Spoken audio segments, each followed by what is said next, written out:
At the end of last episode, Ray's wooden sword rose high, and a scorching flash came down on she. And this episode's subtitle is this: The Darkness of a Distinguished House Sealed Off a Girl's Heart. The flash lands. Ray's wooden sword connects hard, and she is knocked reeling backward. A point. But the referee follows it up. Simultaneous valid strikes. This is ruled a draw. Ray frowns. A draw, is it? She rubs her side with a wry laugh. Pow. But you're pretty good, little sister. She bows readily. I apologize for how rude I was earlier.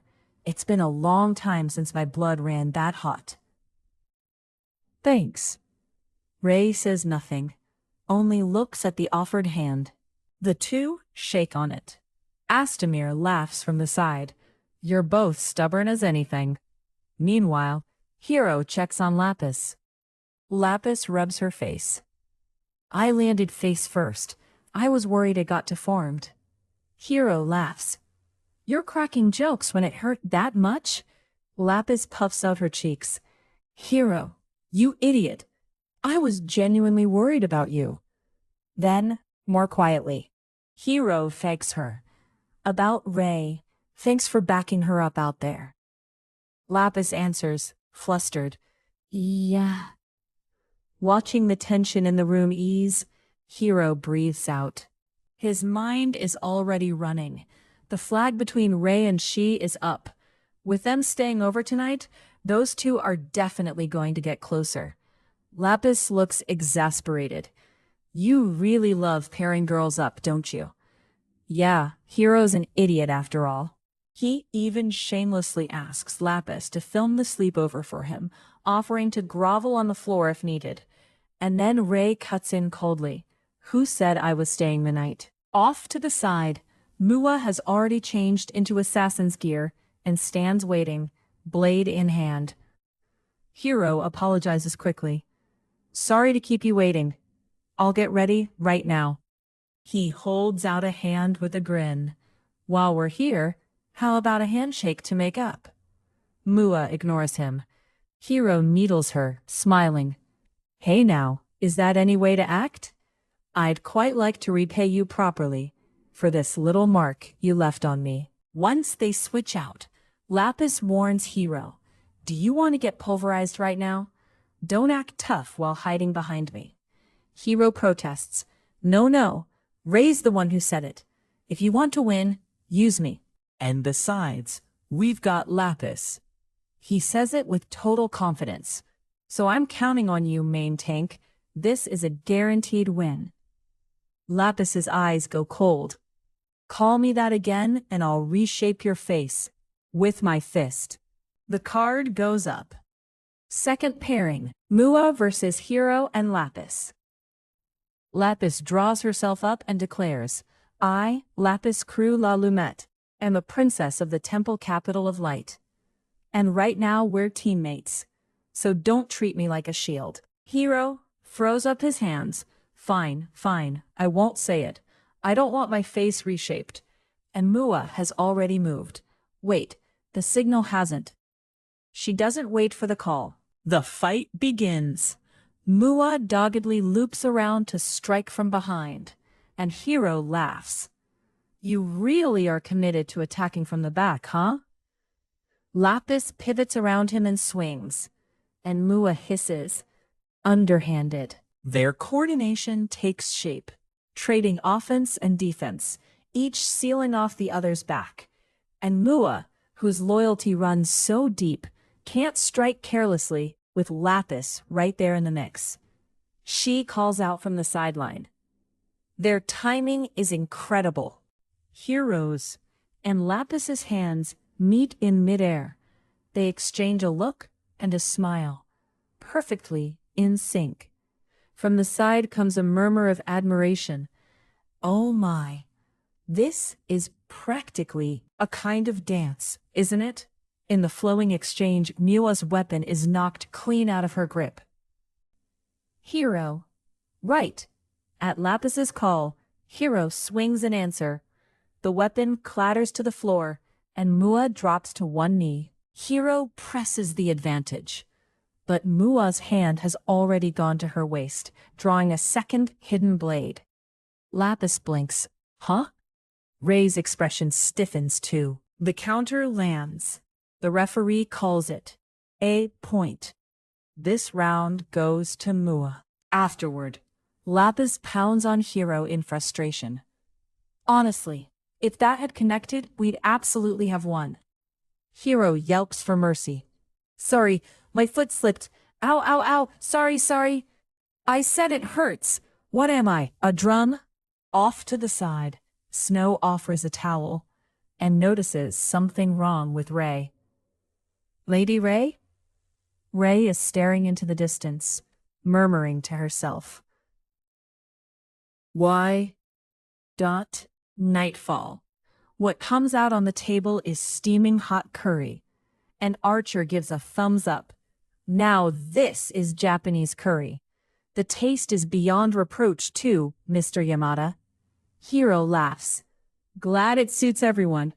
Though all I did was melt some store-bought roux. Hiro had asked the household staff for help, and they'd not only given him the kitchen, but helped plate up and set the table.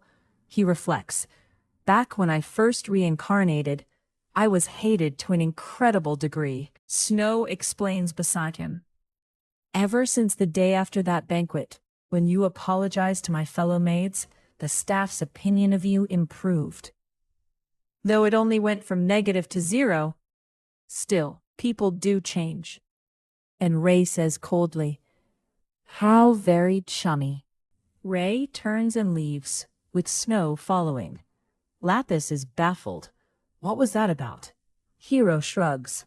Probably came to ask about the dinner menu. Lapis places her order as though it's obvious. I'll have a Hamburg steak. Hiro sets down curry. It's curry.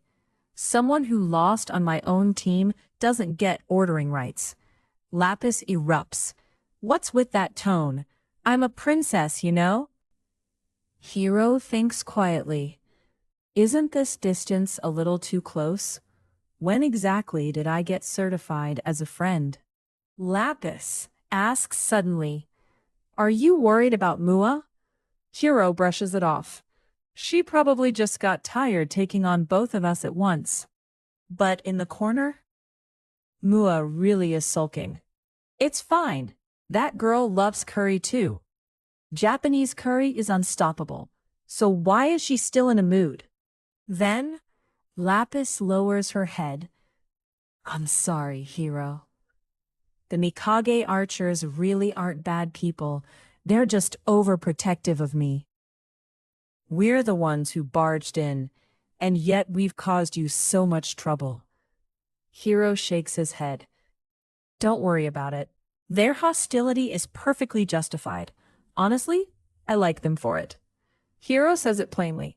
And besides, I did get treated to a viewing of the princess's bare skin, so I'd call us even. Lapis shrieks on the spot. Delete that from your mental folder immediately. She relaxes. I see. Well, if we're not a burden, then from here on, please take care of. Hiro cuts her off with a radiant smile. That said, please move out of the annex. And don't ever come back. Lapis's eyes go red instantly. Do you hate me that much? I don't have any friends outside the temple capital of light. Even though I said such awful things when we first met, you've always been kind to me, Hiro. Hiro panics. No, I genuinely have my reasons. There's something I absolutely have to protect. So, if you keep living here, I'll be in real trouble. He doesn't get to finish. The entire company of elven archers has already drawn weapons and surrounded him. Hiro reverses instantly. Joking, I was joking. Stay as long as you like. Not a burden at all. It's fine, it's fine. Lapis sniffles. Really? Not a burden? An archer adds from the side. But you know, Miss Lapis, you're well aware of how men are treated in this world, aren't you? Lapis thinks about it. People did tell me to be wary of men. But back then I didn't know Hiro yet. It's fine now. And besides, she smiles. Man or woman, it doesn't matter. Hero is hero. Hero is briefly lost for words. Lapis. Then he adds, so hurry up and move out already. Privately, Hero knows exactly where he stands. Making the princess sad means the Mikage archers come for his life. And making a heroine cry violates his principles outright. But there's no way I can actually say that. He sighs. What am I supposed to do here? And right then, he glimpses Rei heading upstairs alone. Rei? He recalls what's in that direction. Up there is, if I remember, the stargazing deck on the 3rd floor. Under the night sky, a great telescope stands in silence.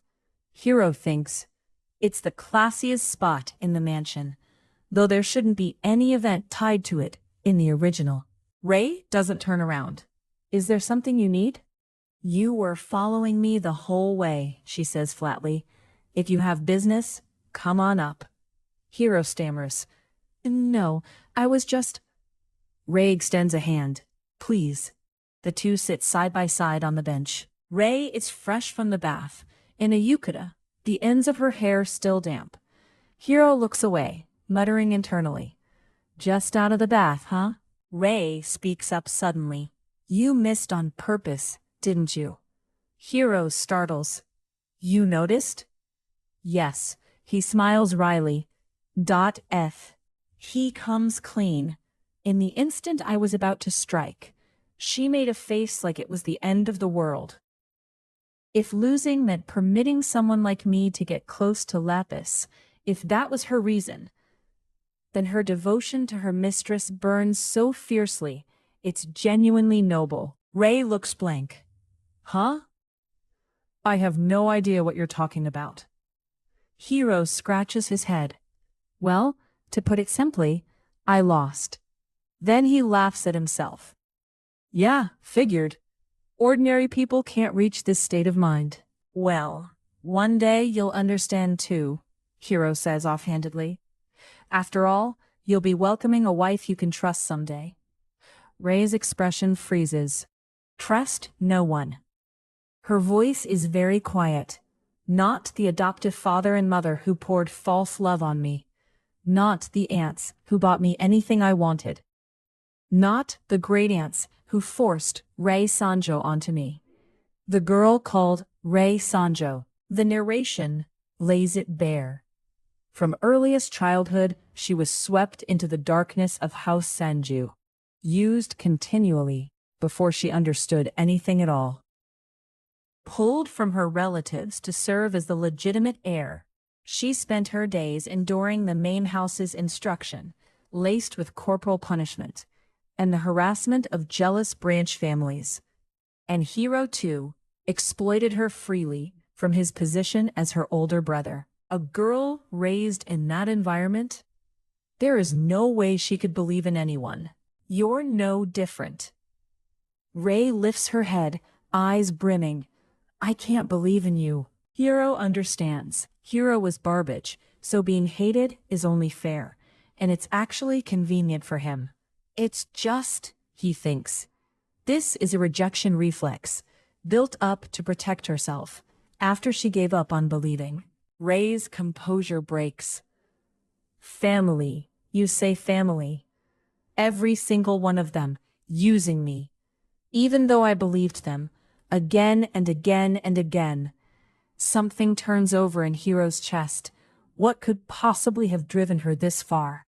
And you never once helped me, she cries out. After all this time, stop pretending to be a good person. Rei turns and runs down the stairs. Hero reaches out to stop her. Rei, Walt! But he checks himself. Calm down, me. He knows it too well. The one who saves Rei from House Sanjo is supposed to be the protagonist. If Hero Sanjo gets involved, the Yuri he loves could be ruined. In the idealized image in his head, the protagonist and Rei lean together among the lilies. Hiro climbs down the ladder in silence, and at that moment, a figure appears at the entrance to the stargazing deck and bows deeply. Lord Hiro, it's Snow. Hiro smiles wryly. So you really have been doing your job as a Sanjo maid. Snow lifts her head, her expression more serious than he has ever seen it. I have a request. What is the feeling Snow has been holding in her heart? End of episode 6.